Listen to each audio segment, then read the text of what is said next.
This is the all-new 2022 Genesis G70 Sport Plus, and just look at it. It's absolutely gorgeous. Well, that's until you notice these Ronaldinho teeth on the front. Like, what the f*** were they thinking? I see they left this little thing here on the bumper, maybe for this to sit flush in it, but it just doesn't. Like, engineering failure right here. Also, look at this kink on the hood. Where it's thicker, it's pretty okay, but then as you move further front and it narrows down, it just leaves a gap and the hood looks like it's not closed. I mean, once you see these flaws, you can never unsee them, but if you fail to notice these, so if you haven't watched my review basically, well, then you're lucky because the rest of this SUV is really attractive. The front grille is amazing, but with a plate on it, it's probably gonna look like shit. This twin streak light theme continues on here as well, just like every other Genesis model. The sidelines are very sweet and the rear window is sharp. The wheels look like gems. They're 21-inch, they're massive, and they're really good looking, especially in person. And the rear end, well, it's very round. No intense lines, just sexy slim lights and fat round exhaust holes, because these ain't tips. Once you open the door, however, and sit inside and look around, you realize that the world you once knew is no more, because the interior quality of the GV70 is a whole level above BMW, Mercedes, Audi, Cadillac, etc. We are talking about the real premium brands put to shame with no mercy. This thing, the interior is impeccable. The materials used are the finest. The fit and finish is perfect. The color scheme is blue with red belts and stitching, unique carbon fiber trim, and a blue suede roof liner. I don't get impressed easily, and here I've been blown away. This Genesis has blown its competition away on the coach level, like craftsmanship, like the actual building of the car. Usually, Korean brands in general, like Hyundai, Kia, whatever, they are better value and then they give you more equipment and technology, and that's how they usually beat the competition. But here, they've wiped the floor clean with the fundamentals of automotive freaking construction. The interior is not only well made, it's also very good looking. Ergonomically, it's great. The touchscreen for the environmental controls has haptic feedback to help you understand what you've pressed. It has shortcuts on the bottom for the commonly used functions, and on the top of the dash you have a massive 14.5-inch screen. The instrument cluster is 3D. It's quite a conversation starter, but after looking at it for about a week, I'd rather not have it.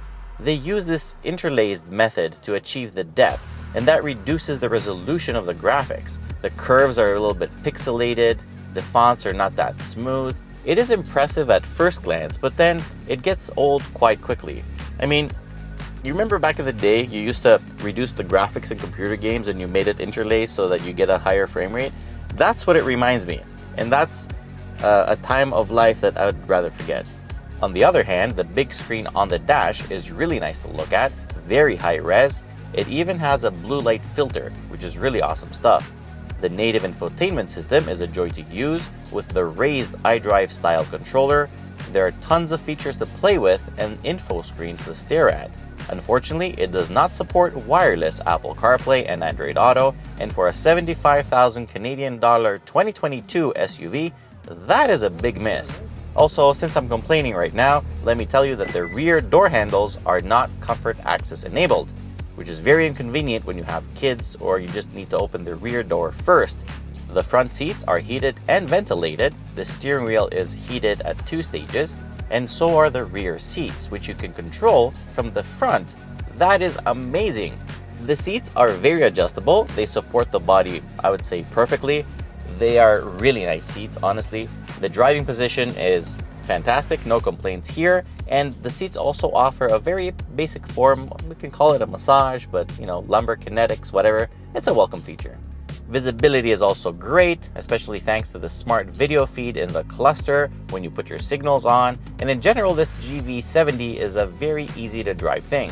Roominess is quite good too. Passengers in the rear can also recline their seats. They have really good legroom and very good headroom. They also have charging ports and privacy curtains, so you won't be hearing any complaints coming from back there.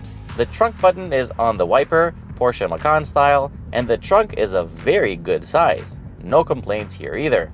The backup camera has a very good 360-degree stitching view, which you can see the car from far away and then rotate it. It all works very well. You also get a nice pocket with a wireless charger inside and the front USB ports. Under the hood in this top-of-the-line model is a 3.5-liter V6 twin-turbo engine, which makes 375 horsepower and 391 pound-feet of torque. It is mated to a very decent 8-speed automatic transmission and, of course, all-wheel drive. It has launch control, so 0 to 100 kilometers an hour comes in 5.4 seconds, very consistently. Performance overall is really good. I mean, it pulls really hard from any speed, any gear, any driving mode. I have no complaints in terms of performance. The engine doesn't really sound that great. It's kind of bland, really. Like, even on the outside, the exhaust note is meh. That's why I'm not even going to bother recording it for you. You do have the ability to enable fake pumped-in sound, but then things get even worse because that's not perfectly synchronized with what's happening, and it makes you feel like the gearbox is slipping. It just makes it worse. So performance is really good. The feeling of the performance, like the communication of it, is just okay. The numbers, however, are really good. Honestly, the 2.5 turbo 4-cylinder engine with a 300 horsepower, which the lesser models get, would probably be ideal, especially now that gas prices are soaring. And speaking of gas, that's another little complaint for Genesis.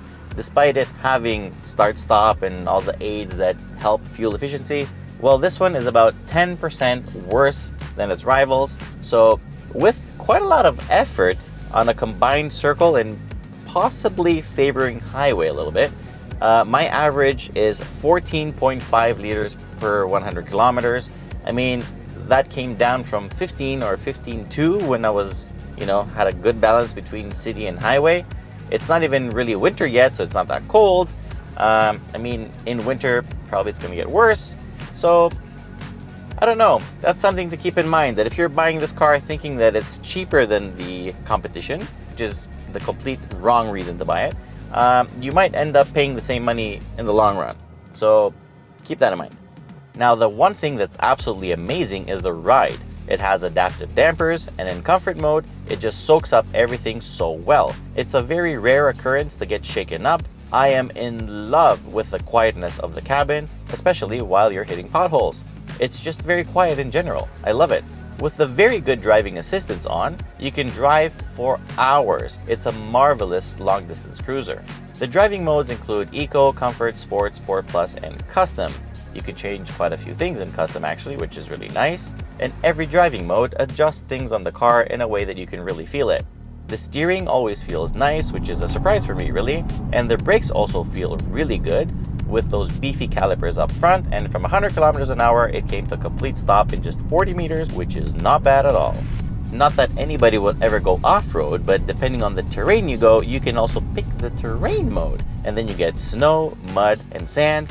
Most importantly, you get some nice graphics on the screen to see how those modes work, and then probably get too distracted and not pay attention where you're going. This Sport Plus top-of-the-line model also gets an ELSD at the back, and you have a screen here in the middle that shows you the distribution of power, and it's obviously rear wheel biased.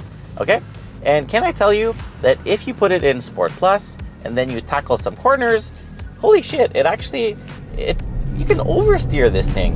I mean, I really wasn't expecting that this is gonna be fun. I mean, it doesn't really communicate the fun to you, but it's damn capable, I'll tell you that. This thing can turn. Handling is really good. It's a little bit sterile, but nevertheless capable. It turns in without much lean, grip limits are very high, and it's a very pointy SUV. In terms of sporty handling, I don't think it can rival like the Stelvio or the Macan or even the BMW X3, but honestly, it is very capable. It just doesn't communicate that capability to you. It's like you have to probe it instead of it probing you to, get a little bit excited. And that's not how exciting cars do things. But nevertheless, if you are able to understand what the car is able to do, you can do some crazy shit in it. It's pretty good. Towing is rated at 3,500 pounds, so not bad. And the sound system, I almost forgot to tell you, has 18 speakers. It isn't the loudest, but it is very clean. In a nutshell, the GV70 is a fantastic SUV. Fantastic. However, I think it's 5 years too late. You know the movies, the guy wants the girl, but he never makes the move. And then one day he finally decides to make the move, but the girl is now married and has 3 kids with another guy. That's what this car feels like.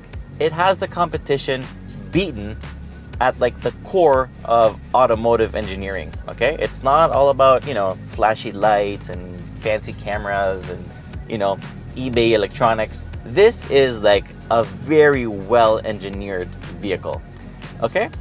If this would have been a 2016 model, BMW, Mercedes, Audi, they would be crying in a corner of a very dark basement with no blankets, okay? However, now, when its main competitors are being phased out from the manufacturers, okay? Like everybody's now looking to, electric cars. So I don't think there's much development anymore. It just feels like this thing came a little bit too late. I can tell you how amazing this car is, and it is amazing. It's very good. But will you pay 75,000 Canadian dollars to get this or a Tesla Model Y long range? It's 2022. Personally, I can't justify buying this right now. I mean, the sweet spot of the lineup seems to be the 59,000 2.5 turbo advanced. That's probably, a very good buy at 59K. Maybe that one will do well in the market, but this one, for somebody that actually doesn't care about money, they would buy a Porsche or they would buy something else. I don't know. If this was used, $30,000, I would buy it with my eyes closed. But for me to do that, it should have been in the market 5 years ago. So, amazing, but I fear it's too late. I might be wrong. Hopefully I'm wrong, because I really like this thing. Hopefully they sell some. Also, remember that Genesis will do everything free for the first 5 years. All you need to do is pay for gas, insurance, and tires. So maybe that will help lure some buyers in. Anyway, that's all for today. I hope you liked this video. I definitely like this GV70. It's a really, really good SUV. Despite the little flaws in the face, it's okay. To get a hammer and bash those teeth in, it's okay. Whatever. Anyway, till next time, be well and subscribe. Perfect.